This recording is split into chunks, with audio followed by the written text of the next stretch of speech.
Hello everybody, I'm Glenn Flaherty from Board Games and Bourbon, and this is The Sweet Spot. And this week I played Blob Lobbers, a game so lame that it made me sad a tree was cut down to make it.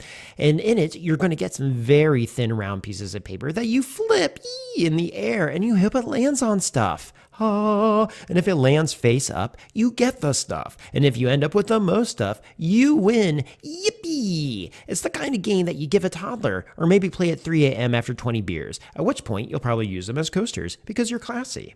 So pointless is this game that I exalt it in rare air among a group that includes the boredom in a box called Welcome to the Dungeon, and a game so stagnant that the setup is more interesting. Flip City. The best time you'll have with these three games is when you're roasting marshmallows over the fire you started using the games. And if anyone asked me what the difference was between the three, I'd say, well, in my humble opinion, whereas this one burns longer, the other two burn brighter. Which brings me to my next point and proves two things about the hobby game world. One, today, somebody could release Go Fish and it would be called a hobby game. That's how bad the standards are. And two, Steve Jackson Games makes awful dreck.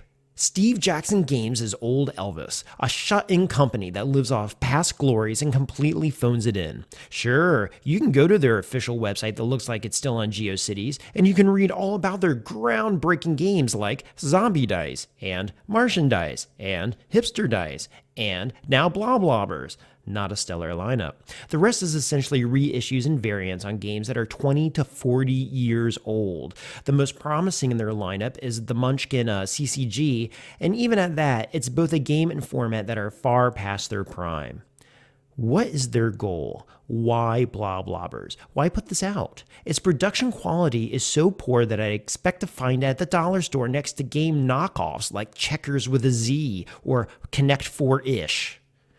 All jokes aside, the game is a silly affair, and that's fine. It will be a stocking stuffer that is quickly forgotten. But is this what you want to be known for? A company that makes landfill fodder? Why go so low? I understand that some publishers go for mass appeal, but that's different than lowest common denominator. I don't see a concern with them for the quality of their games, and if they don't care, why would I care about their games?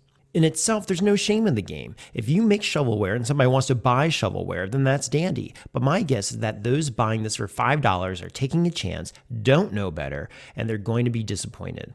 Once bitten, twice shy, and I dig the hobby too much to think that's okay.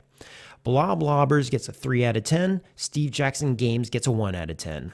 All right, well, thanks everybody. I'm Glenn Flaherty, Board Games and Bourbon, The Sweet Spot, and I'll talk to you later. Bye.